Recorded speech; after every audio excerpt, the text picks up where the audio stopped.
Hello, ladies and gentlemen. This is Eddie Marcus here again. I feel like it's kind of necessary that I share a little bit of information with you about how you can distinguish between God and the devil, or good and evil, whichever way you would like to describe it. For we've all experienced a certain amount of what we would call evil or ugliness. We know what it means to have someone respond to you in a compassionate way, a way of some love or friendliness. But bullying and violence, we can tell the difference between the two. Well, we say, and I tell you, that God is the author of all creation. Now, the devil, which actually represents the opposite of God, which also means that in its the evidence of its existence is that so many people are gravitating that way. And I guess in order for good to exist, evil must also at least be possible. And you feed it and it'll grow.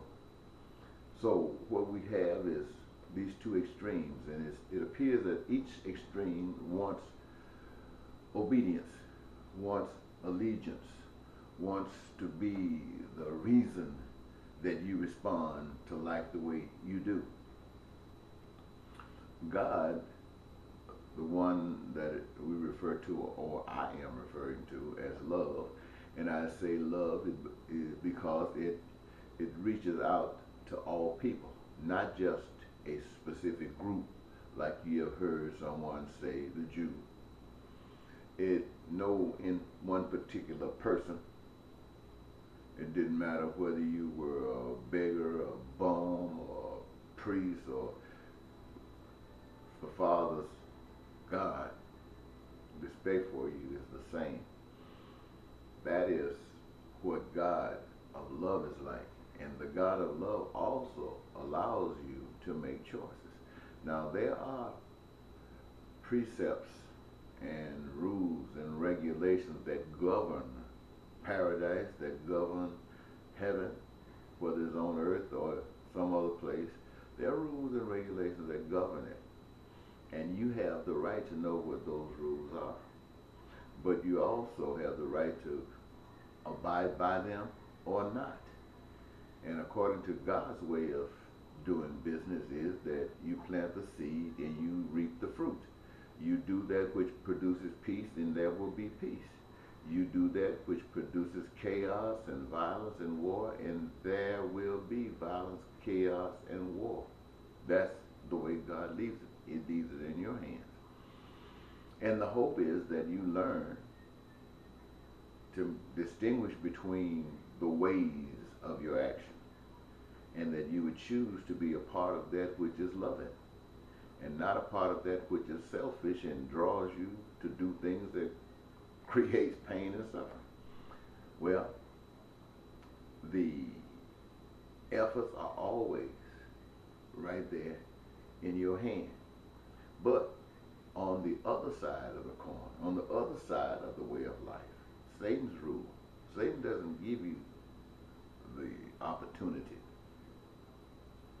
to make the choice and live by the consequences, which means you might sometimes not even recognize it. But Satan says there are laws that you must respect in order to reflect governance by the Satan, or the way of Satan. There are laws. But Satan doesn't give you the break that God gives you. Satan says, I'm going to punish you.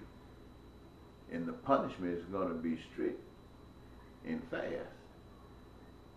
Now, you can tell anytime you see a gathering, a protest, and there are people there with bully sticks, whether it's with the establishment police, if their intent is to force you to limit your protest to one of none effect, or they're going to beat you, they're going to tear gas you, or they're going to spray you, or they're going to shoot you.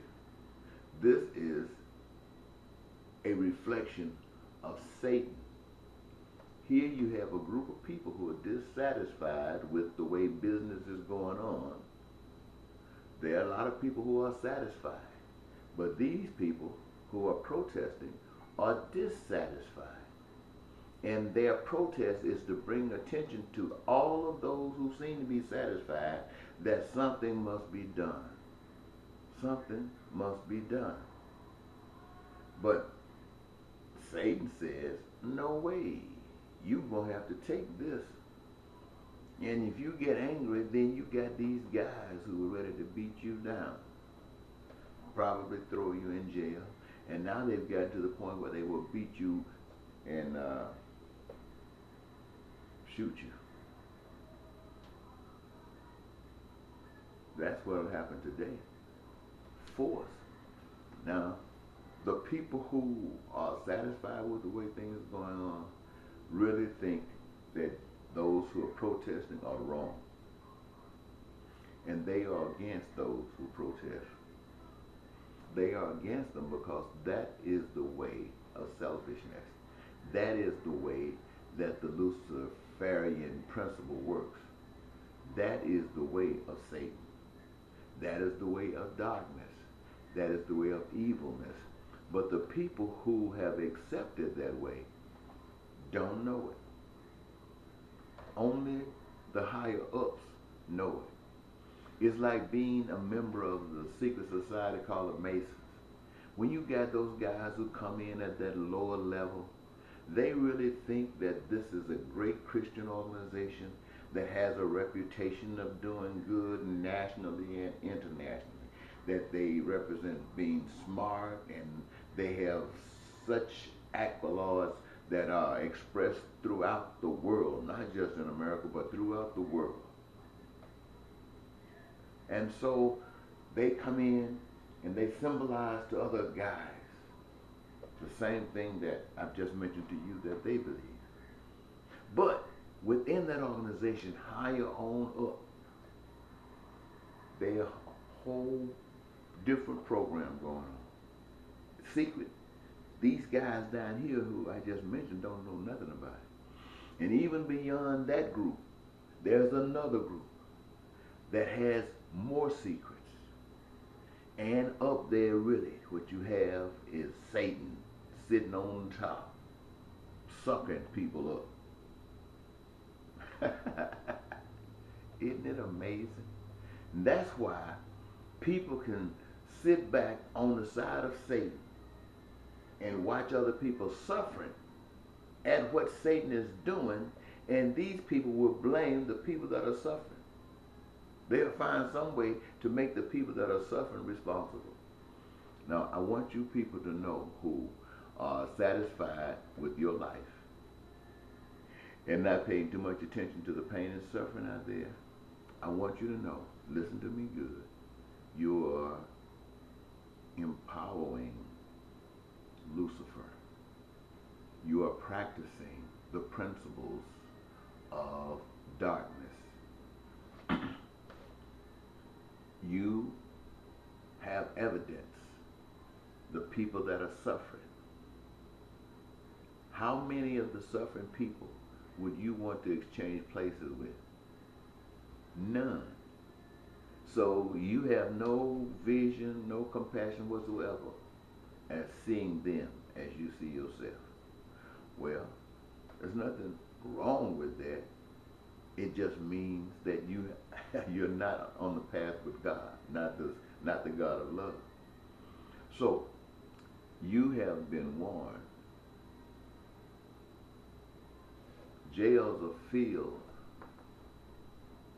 with people who are examples of the failures of Satan's world. And the same Satan that will beat you up in the streets for protesting, I don't know how many of you know it, but has been organizing for decades to be able to take total control over the whole human population. Take control over the human population and actually force them to conform to Satan's hell. Force them to conform to Satan's hell.